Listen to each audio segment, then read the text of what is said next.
Hey everyone! Welcome back to another mental health video. My name is Mark. I am a mental health therapist, and I'm going to be talking to you all about communicating better with each other today. So there are lots of ways that we communicate badly with each other.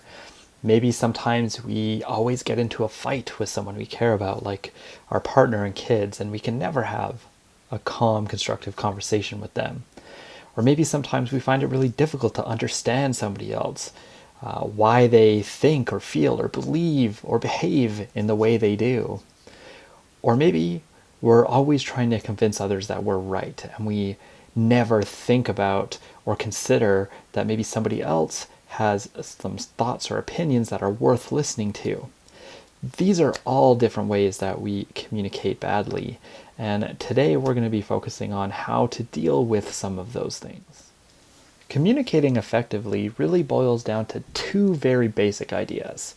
One is listening to understand, and two is communicating to be understood.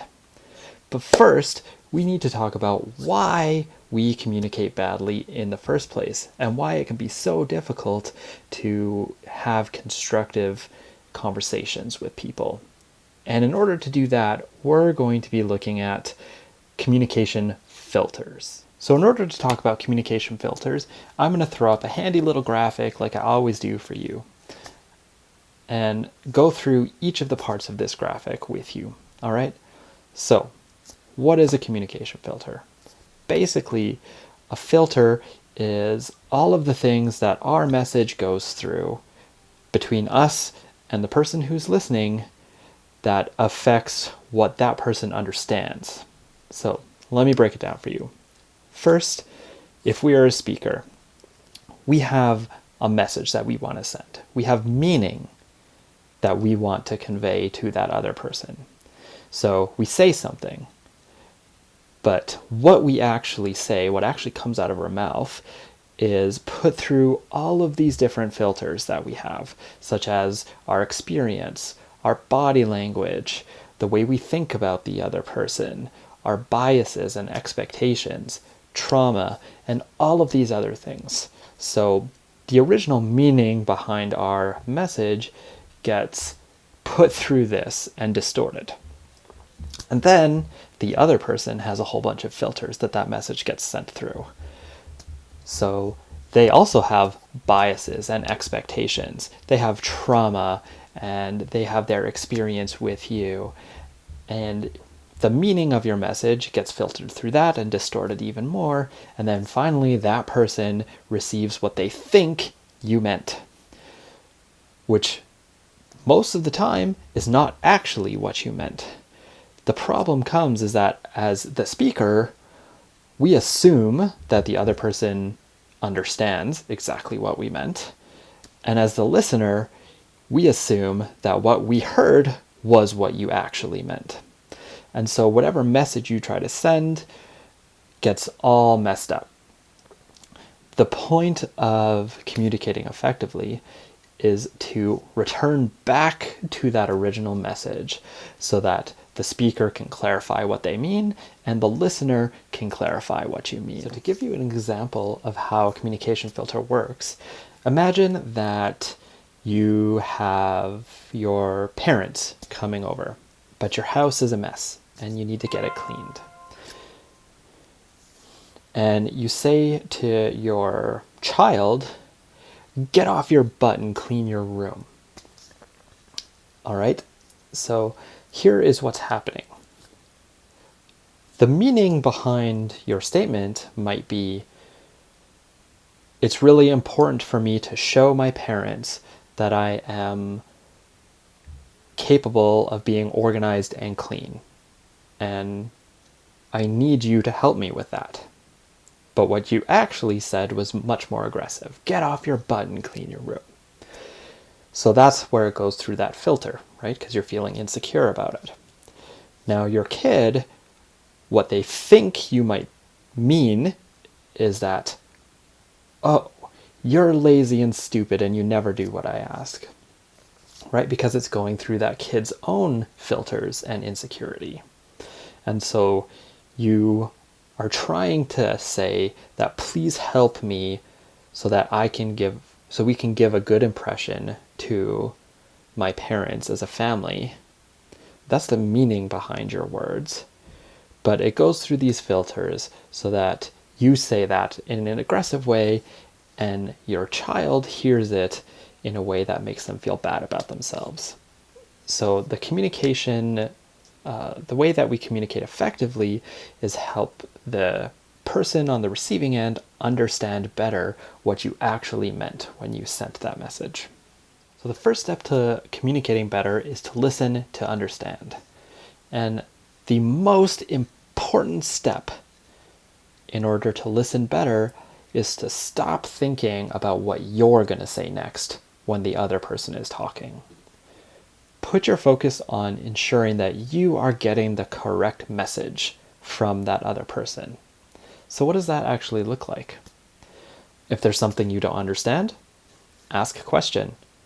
Ask a sincere question about why that person thinks that specific way, or acts in a certain way, or feels a certain way.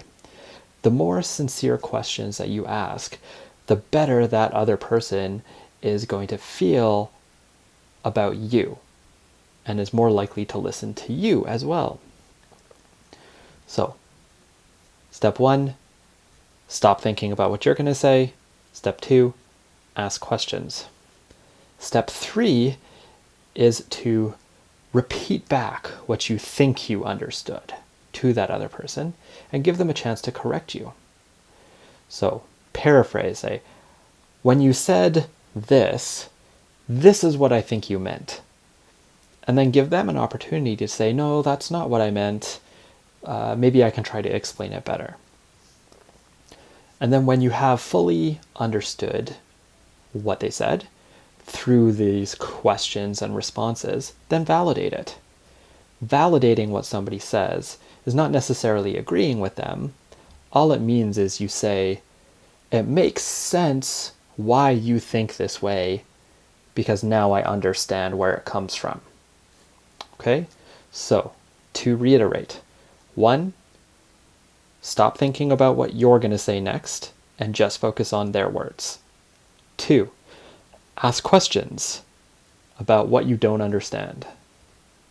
3, repeat back to them what you think you understood and give them a chance to correct you. And 4, validate why they think, feel, or believe in that. The next step to communicating effectively is to speak to be understood. Now, what that basically means is don't speak in order to convince or to prove yourself right or to make the other person obey you. Speak in a way that is meant to ensure the other person truly understands what you mean. So we start by only describing us and ourselves and what we think and feel and see. Right? Don't make assumptions about what the other person thinks. Don't accuse them of being lazy or stupid or anything like that. Just talk about what you see, what you think, the way the situation impacts you. Speak from here and here. Right? The second step is to answer any questions that you get. Right? If they don't understand something, clarify it for them. Repeat yourself or rephrase what you say in a way that makes it easier for them to understand. Don't get frustrated if you have to repeat yourself again and again or answer a bunch of questions. And then finally, confirm if they truly understood what you said. Right? Say, does that make sense? Do you think you understood everything? Do you have any more questions for me? Am I being clear enough? Giving these opportunities for the other person to speak up, especially if they're intimidated or afraid by how you might react, gives a better opportunity to make sure that there's clarity between you and them. Now, after both of you have listened to each other and spoken to each other, and each of you feels like you truly understand the other person, then you can engage in resolving conflict. I'm going to go into more detail about conflict in the next video, but for now, just understand that to resolve conflict in a way that is good and feels good for all the people involved, everybody needs to feel truly understood by each other. That way, it doesn't feel like a person has to change. Rather, a situation has to change, and everybody can work together towards that. So again, check out my next video where we'll be talking about resolving conflict. Thank you everyone for watching my video.